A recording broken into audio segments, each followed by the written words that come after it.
Welcome to the intersection of Black culture and horticulture with your girl Colah be talking. And guess what, y'all? We Black in the garden. From WABE Studios, welcome to Black in the Garden, the intersection between Black culture and horticulture, hosted by me, your girl Colah be talking. Soil Cousins, today we're going to get to know our esteemed co-host, Joshua Height, just a little bit better. We're going to dive into his career as Plant Zaddy with the side of spring plant care tips to help your houseplants thrive this season.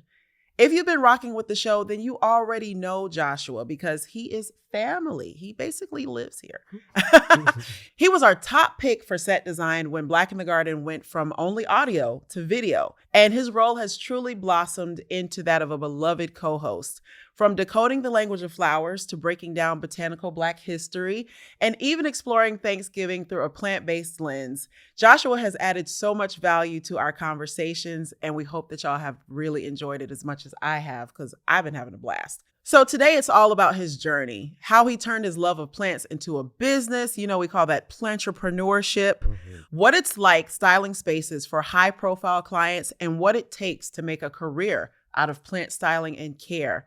So whether you're dreaming of a plant-filled career or just trying to keep your houseplants happy this spring, we've got you covered. Relax yourselves and let's get into it. But before we go any further, right quick, I just want to recall the very Black way that we initially met. Okay. We met on Juneteenth. I believe the year was 2023. It was. Not super long ago. It was Juneteenth. We was in Atlanta. I had just come from Atlanta History Center from their Juneteenth event. Yep. So that was my second event of the day. I was having a great time, feeling good. Black-owned coffee shop. What was the name of it? Black Coffee. Black Coffee. Our producer, Crystal, was DJing because she wears many hats. But Crystal invited me to the event. You were vending. I walk into the space. Naturally, the first thing I take note of is the plants. It's not that I was expecting plants to be there, but what an incredible surprise to see your display, your neon sign. Y'all have to see Joshua's setup. Go to his Instagram so you can get the visuals, right? Absolutely. But he has a neon sign. He's got his plant set up just as beautifully as they are on this here set. And he is a tall individual, and, you know, he just stands out in a crowd, and he was already standing out with his plant display. So when I first spoke to him and just got a taste of that charisma, you know, that charm, that wit, and the enthusiasm for the green babies, and just learn more about his business and how he operated, I knew that he was operating in the spirit of excellence. So the excellence in me recognized the excellence in you. And that's pretty much how we got here. I knew that we needed to work together, but I first just invited you out to Atlanta Botanical Garden. We had a great time. I remember you were double dutching. Like, it was, we keep it very, very Black. Very fun, very Black. And so I'm so glad to have you here. What is it, 2 years later? Just about, a little bit over 2. And so much has transpired with your career from then until now. So we're going to get a little bit into some of the things. We only have but so much time. But I want to welcome you to Black in the Garden, obviously. Obviously, again. But that story just lets you know that the rooms that you're in, you have to trust and believe that it's where you're supposed to be. I know that's right. Yep. And I know that you are always operating in faith and knowing that it continues to propel you forward and upward. So I want to welcome you home. Thank you. Because you're on the set that you designed. You stay here, basically. Your journey from plant lover to planterpreneur is very inspiring.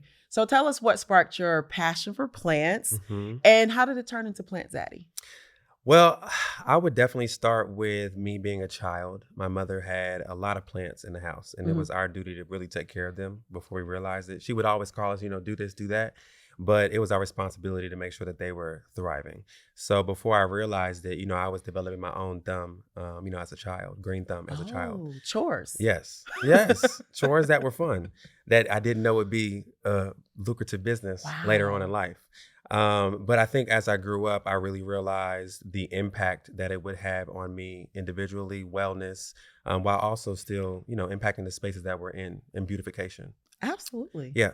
So a quick story with how plants started to become more of a focal point for my life was during COVID. You know, we were all in the four walls. Okay, we didn't have nothing to do. I call it the plant-demic because everybody was just getting all plants the plants for children. and the seeds. Absolutely, yeah.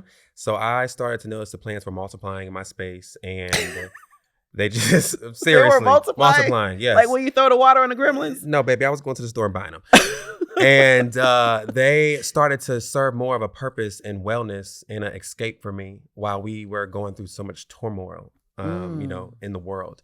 And I started to teach people how to take care of their plants on Instagram with all natural manners, and really not knowing I'm building the pillar of sustainability of the business as well, because we had so many recyclable materials that we were using. Yeah. So from orange peels to lemon to eggshells to everything, right. People needed to know, what do I do with all these kids, these plants that I now have? Right. So me being the businessman that I am, I then am like, well, if I'm doing consultations and teaching people how to take care of the plants, why am I not selling them? So then I started to sell plants through consultations, maintenance plans for restaurants, installations when that comes to setting plants up in spaces. Wow. And then we took it to another level. So we started to do events and festivals, and I meshed my passion for design and plants. And that's how we started to really do large events. And then I look back and I'm like, I'm creating a brand, and it's not just a plant shop. And then we started to kind of toy with the idea of merch. So we will be dropping merch this spring and summer that I'm really excited for everybody to have, because I've been wearing things. Absolutely. Okay. I've been wearing things, but it just hasn't been to the, you know, for the public to purchase. So I'm really excited for that. Really excited for that. But yeah, that's kind of how Plant Zaddy came about. And I really want to educate the community on what the importance is of being able to grow, being able to understand the multiple aspects of having a plant or having a green thumb, and how valuable it is for us. Not only wellness, but also just the healthiness of being able to know what's in our food, what we're growing, what's in our spaces, and things of that nature. An advocate for all things green. Absolutely. I love that you mentioned that plant started out as a chore that your mother assigned. How does she feel about what you're doing now? When she saw me do that first festival, she said, "You're on to something. You're on to something." And that's another thing I'm very grateful that you just brought up, because my parents have supported me throughout every journey that I've been on, and even through my transition of being that corporate baddie in IT. You know, I do have a history in IT and in tech sales. I had to make that transition and that leap of faith. And plants really saved my life as well, because when I was going through that transition, I noticed that all the Plant Zaddy's plants were dying because he wasn't taking care of himself. And plants are a direct reflection of how you care for yourself. Absolutely. I truly feel that. So that made me get up. That made me really realize, like, you got to take care of yourself, because if you're not good for you, you're not going to be good for anything in your environment. You work in a variety of spaces. You work in homes, offices, venues, even production sets. You are on the Black in the Garden on WABE. Go off. So how does your approach to plant styling change depending on the space? So for me, it's all about balance. You know, I've noticed that, you know, other individuals that might be in the space, I don't like when spaces look like plants have just thrown up. Okay. It doesn't look intentional. It does not look intentional. And plants are living art to me. So that's how I see it. I let them speak to me. I like to, you know, use the space as balance. And really, like I said, every space has its own personality as well, and purpose. And the plants really have to match that energy no matter what space I'm in. So, you know, for a home, I might focus on the warmth and functionality.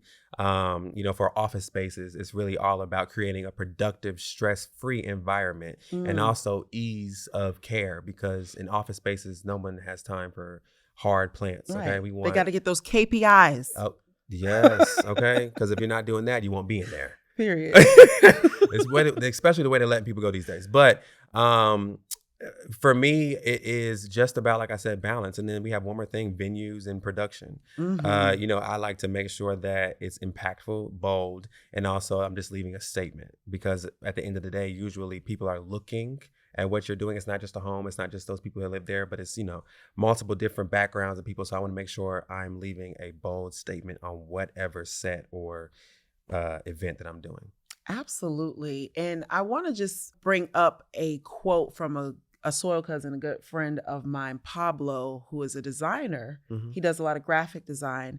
And he once told me that good design is invisible. Mm. And so when people are looking at the installations and the way that your plants are set up, especially on those production sets, and they are just at ease with it, I believe that that is definitely a testament to how well you did your job. I Yeah. totally get the balance of the plants. We definitely, when we come into a space, we want it to feel intentional, and it just feels that much more welcoming, and we're going to have that much more fun. And I love when people come to me and they say, oh, I can tell Plant Zaddy did that. That's very, very warming to me. One music fest, Victoria Monet said, I told all my friends, I was like, Plant Zaddy did that. My friend did that. And you were like, girl, that was somebody else. Yeah, that was somebody else. Shout out to them, though. But you have definitely worked in equivalent types of spaces. We did one music fest, but we're working our way to the stages. But even, I'm glad you brought that up, and shout out to who did that. But I love levels once again. I don't just like a jungle. Like I can create a jungle, but still allow it to speak levels without speaking, because plants can't speak. But you know, it's just the way that you have to do it. It's an art. So you've worked with some high profile and celebrity clients. Tell us a little bit more about what that experience is like, and how does it differ from working with everyday plant lovers? Well, I will say that it's definitely very exciting working with celebrities or high profile clients, because sometimes I look back and I'm like, wow, I'm literally in your space and I've seen you on TV or I've always admired you and I am of value to you in this moment. So I really hone in on those moments and try to execute as much as possible. But I would say that, like I said, like I'm creating intentional spaces no matter what space I'm in. And I make sure I match their energy no matter what client it is. But to me, the main difference between celebrities and everyday individuals are celebrities like bold statements. And I like to make sure that I'm executing and leaving a statement while also giving you an easy care plant, because celebrities move around so much that I don't want their plants to die. But like I said, I create safe spaces. So if something does happen, they always reach out to me and I'm there to help.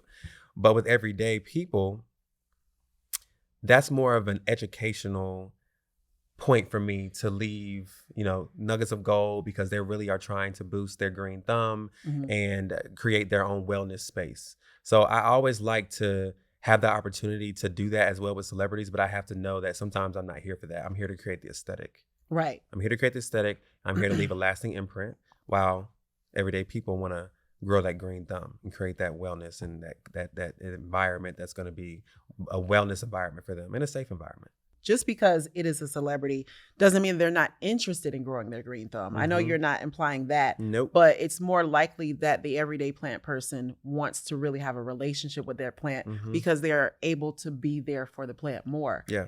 But sometimes it's planting that seed and getting in the space. And when I say planting that seed, I mean leaving the plant and allowing them to appreciate the beautification that is done for their space. And then they'll say, oh, I have to take care of this.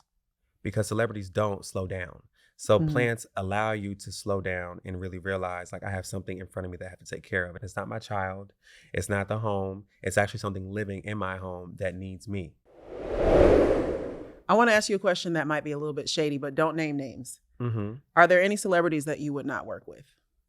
Don't name no names. So to be honest with you, no, I wouldn't never name a name, but there's not a celebrity I wouldn't work with, because I feel like if I said there is one, that takes away the impact that I could leave on their life.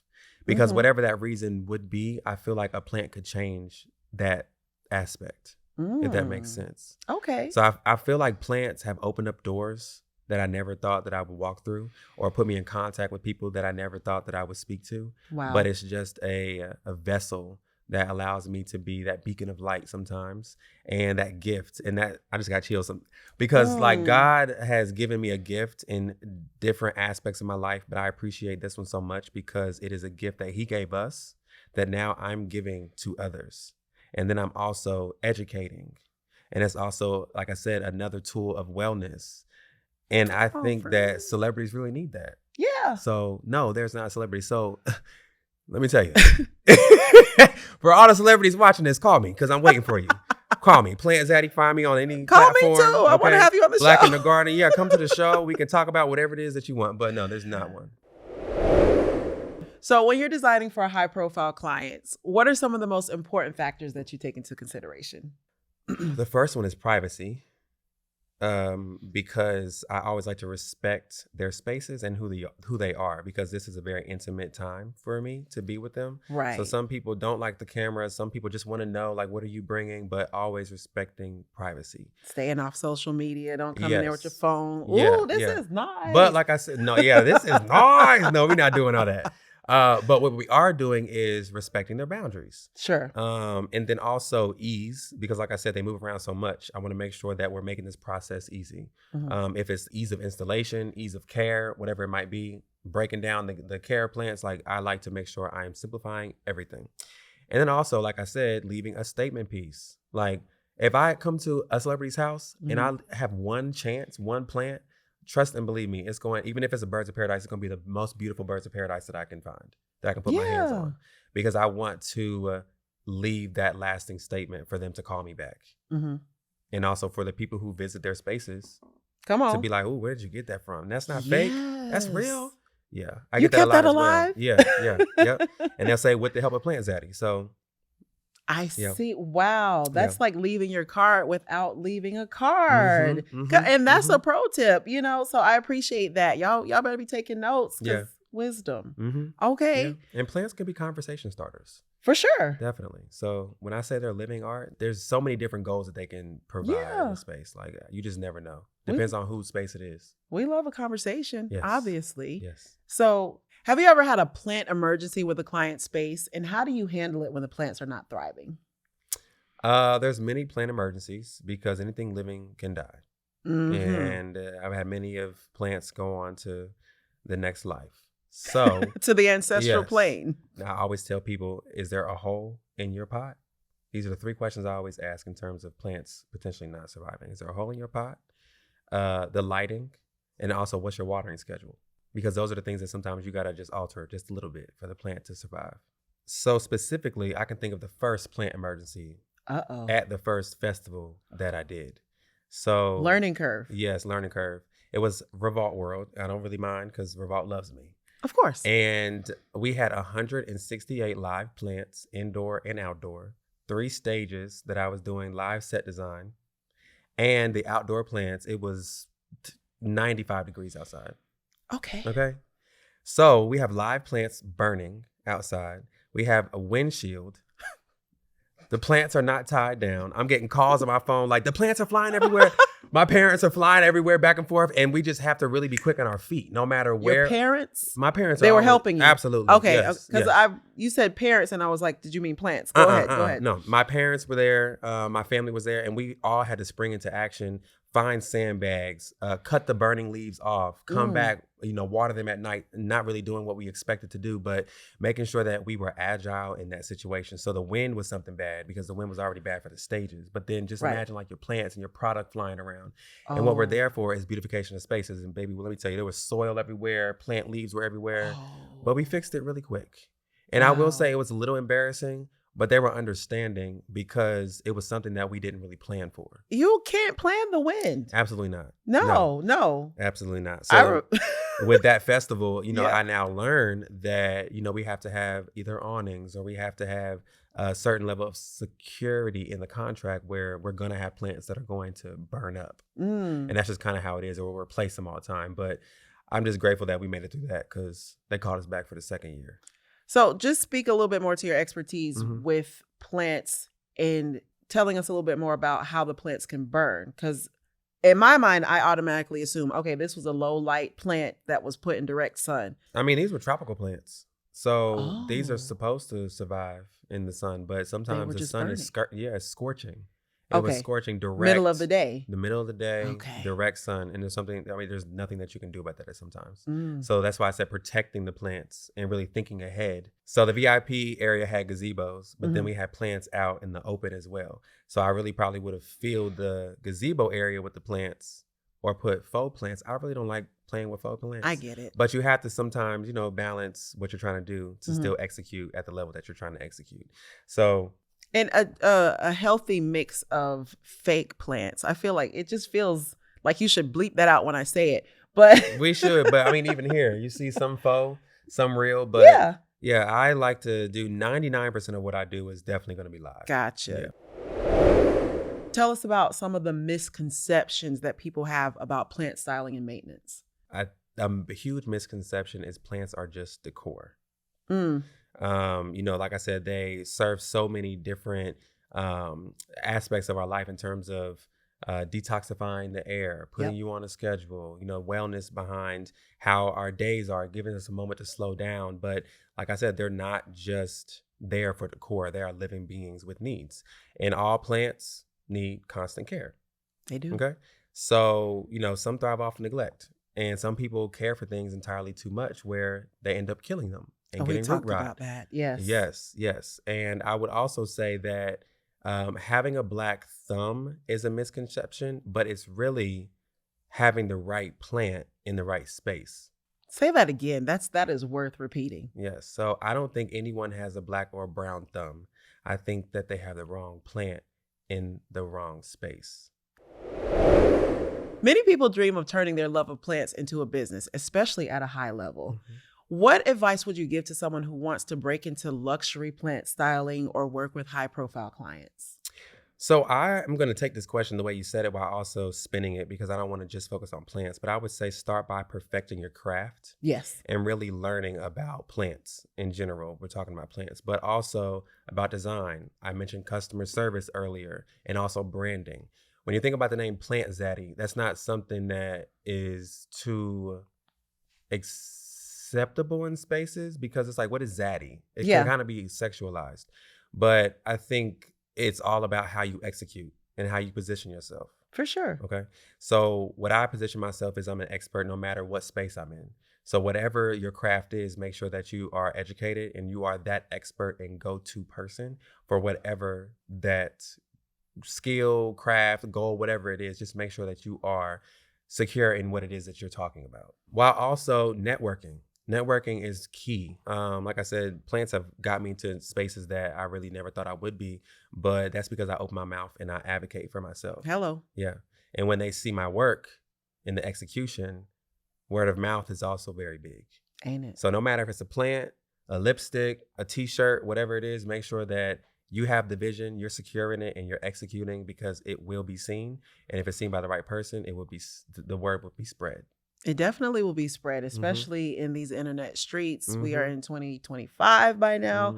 So that can be very advantageous. Yeah. But then you just mentioned something, 2025, social media.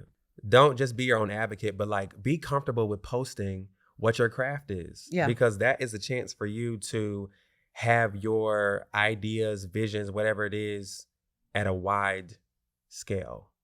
Okay? And it's easy accessible. Absolutely. And why not have something at someone's fingertips and then they can get in contact with you that easy? Because I've gotten a lot of business from social media and word of mouth, but if I don't post or if I don't speak, who's going to know?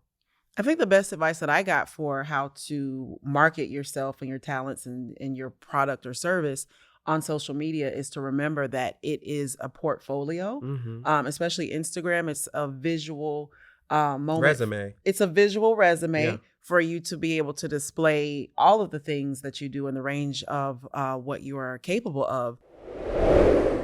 Let's switch gears and dive into something that's on all of our minds this time of year: spring plant care. As the seasons change, it is the perfect time for us to be refreshing our houseplants, or at least thinking about it. Okay, what are we going to feed them? We need to give them a little TLC. So whether it's repotting, adjusting light levels, or just making sure our plants are ready to thrive in the warmer months ahead, we want to share some tips with y'all.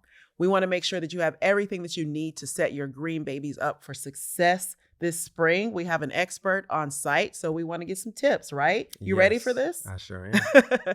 Since you're the expert in plant styling and plant care, obviously, what are some of your go-to tips for getting houseplants ready for the new season?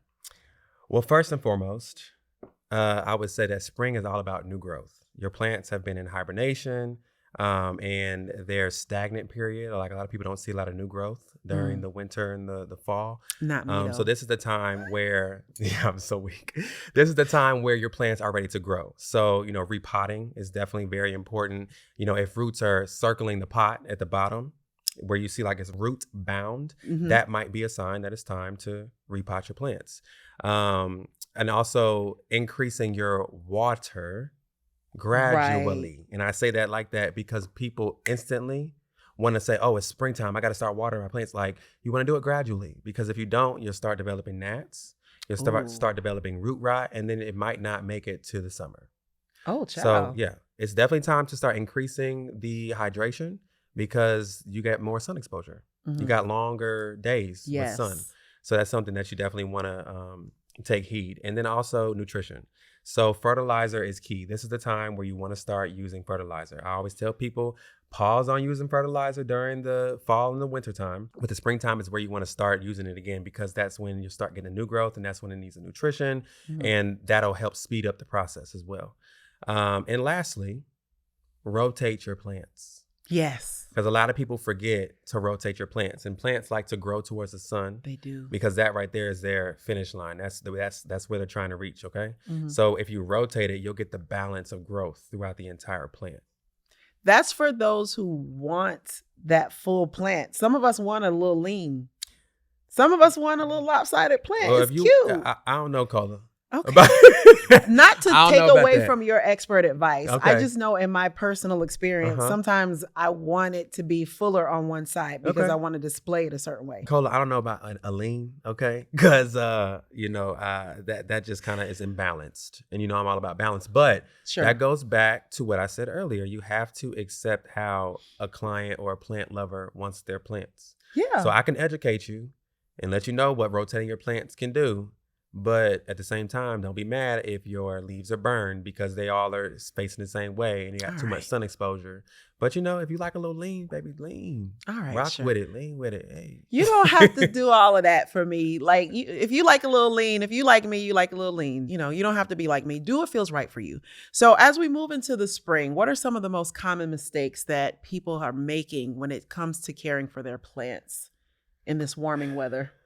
The first thing that scares me every time, because especially in Atlanta, like, it'll be warm for a week and then we might get snow the next week. And at the end of March, like, you just never know. They call it the spring of deception. Okay. Mhm. Yeah. And it's deception. Yeah, definitely. But putting their plants out way too early, because that is how you freeze your plants. And then you'll be mad because you got to start all over. I've never done that before. Have you not? I Fingers. think you got it. Okay. So yeah, definitely putting your plants outside too soon. I already mentioned gradually increasing the water intake for your plants and the hydration, but overwatering is definitely another one. And then also ignoring the signs to repot or refresh the soil. Mhm. Because Okay. yeah, soil carries all the nutrients that a plant needs. So it's time to eat. Springtime is time to eat. Yeah. So you got to remember that you got to, add the fertilizer. Okay. Definitely. Okay, so we use fertilizer and plant food interchangeably. Is there any difference? No, not the way I use it. Okay. Plant food, fertilizer, it's the same thing to me. The fertilizer is the food. Yeah, just all purpose. I like to use all purpose, like 10-10-10. We'll get Mhm. into that, but phosphorus, nitrogen, and yeah. You got to know your stuff. yeah. Okay. Just a balanced fertilizer. Yeah. Mm-hmm.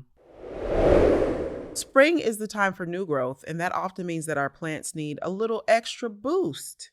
How important is plant food in this season, and what should people know about feeding their plants for optimal growth? Yeah.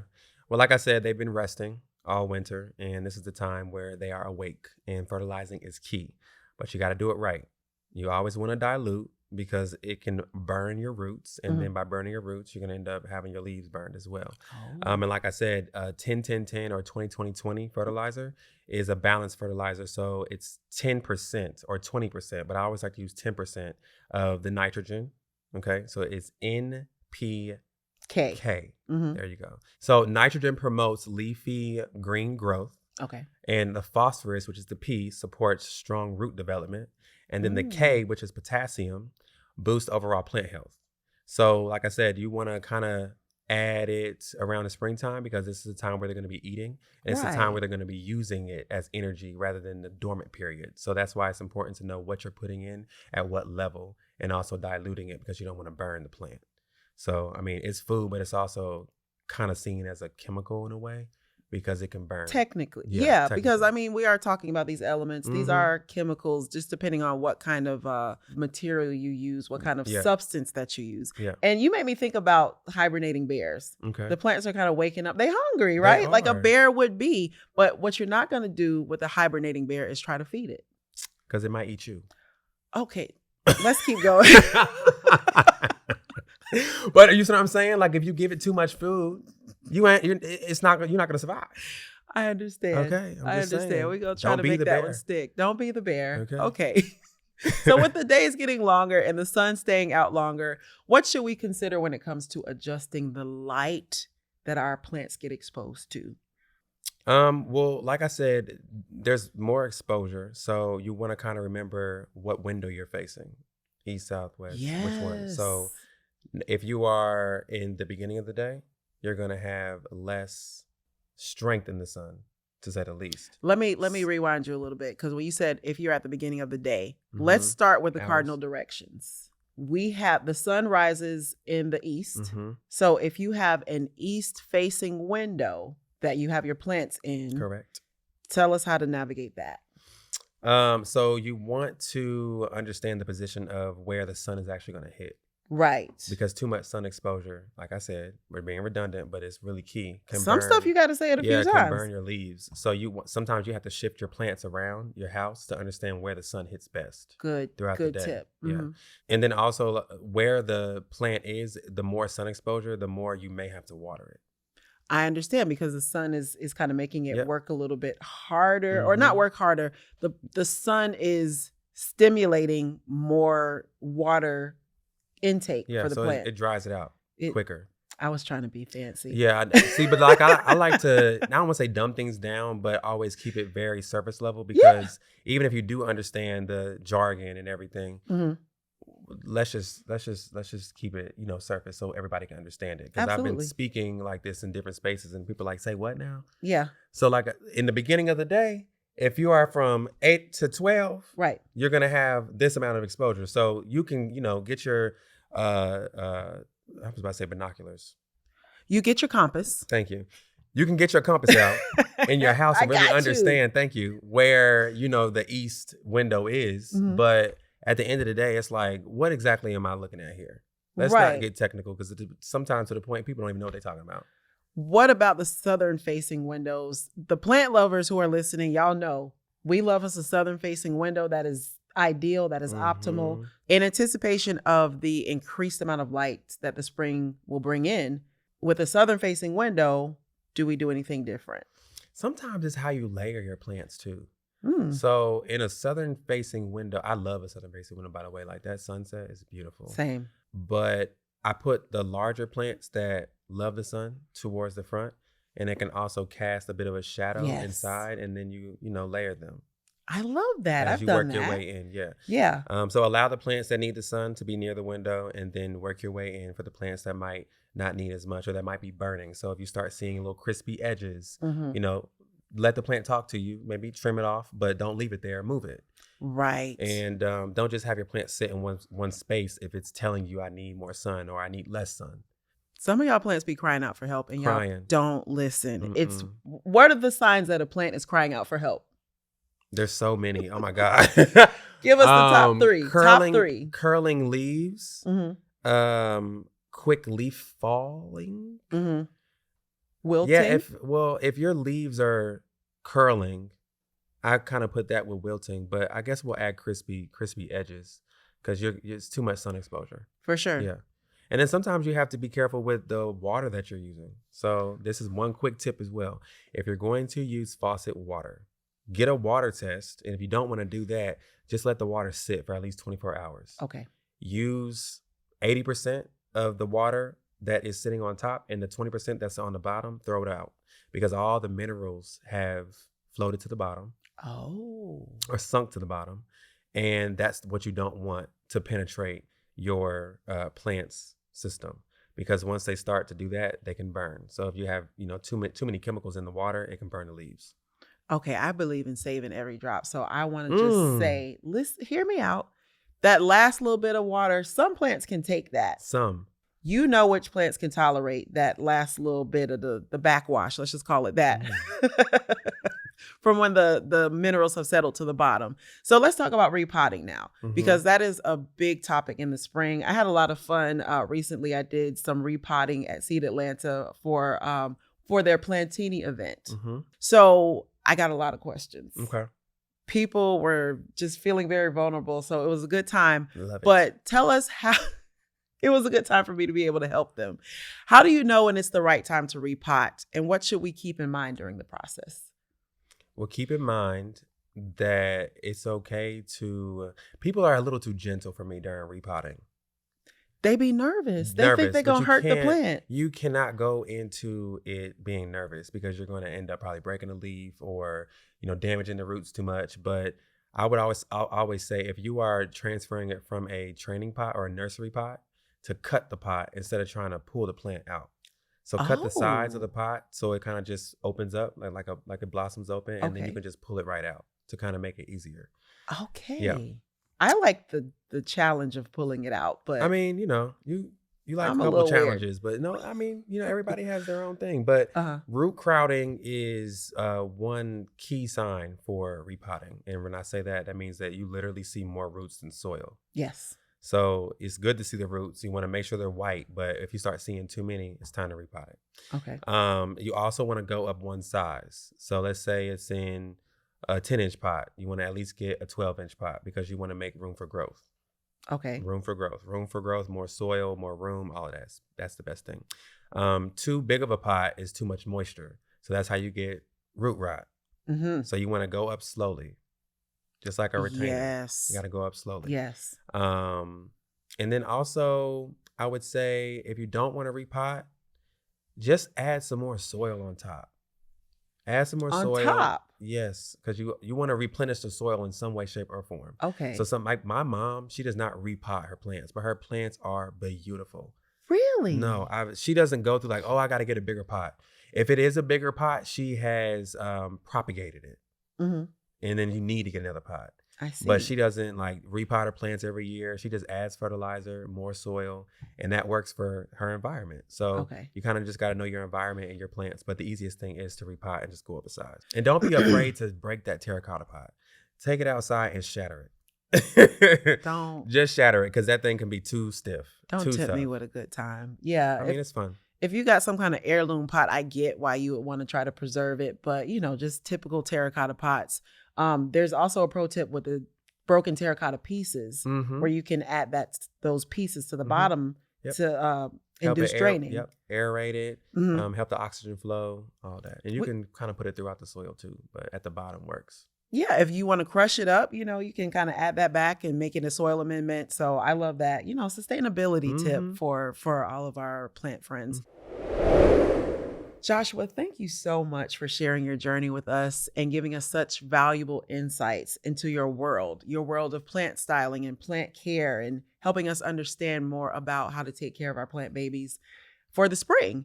Your passion for plants and self-care shines through in everything that you do. And we're so grateful for the knowledge that you've shared and the good vibes that you bring, to Black in the Garden. So make sure y'all check the show notes to learn more about all the ways that you can follow and support Plant Zaddy, but he's going to tell us right now. Any platform, Plant Zaddy, that's Daddy with a Z, Zaddy Club. That's Facebook, Instagram, soon to be YouTube. And Google us, baby. Ask Auntie Google now.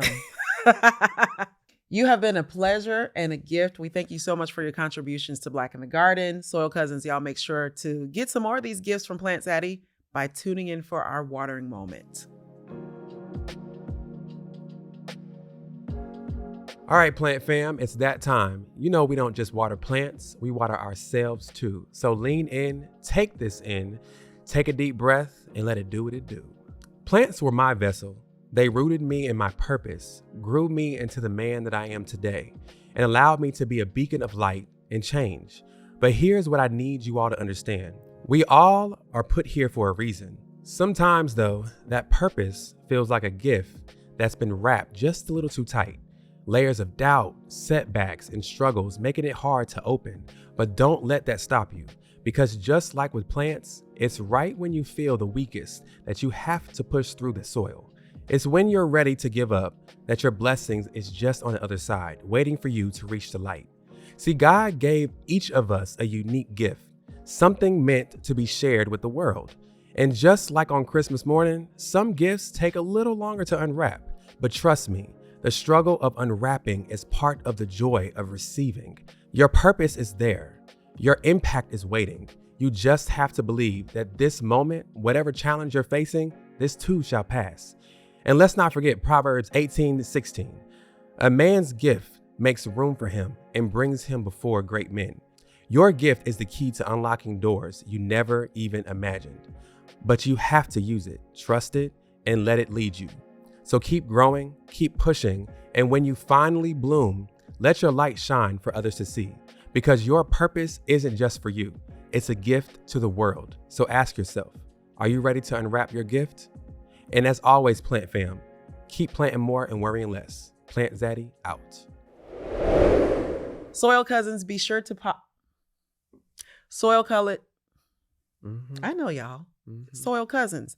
Black in the Garden is produced by DeVone with additional production and editing from Scotty, Crowe. Oh. Okay, let's keep going. We gotta talk through the pain. That's, I'm a little weird. I want to get it right. Love life, soil. We're reaping good deeds, enjoying all the spoils. Rooted in the land way back where we started. When we were black in the garden. Black like the root of my hair, from the top of my head to the soles of my feet. Hey, yeah, black like the root of my hair. I'ma go what I eat in the garden where I be, yeah. WABE.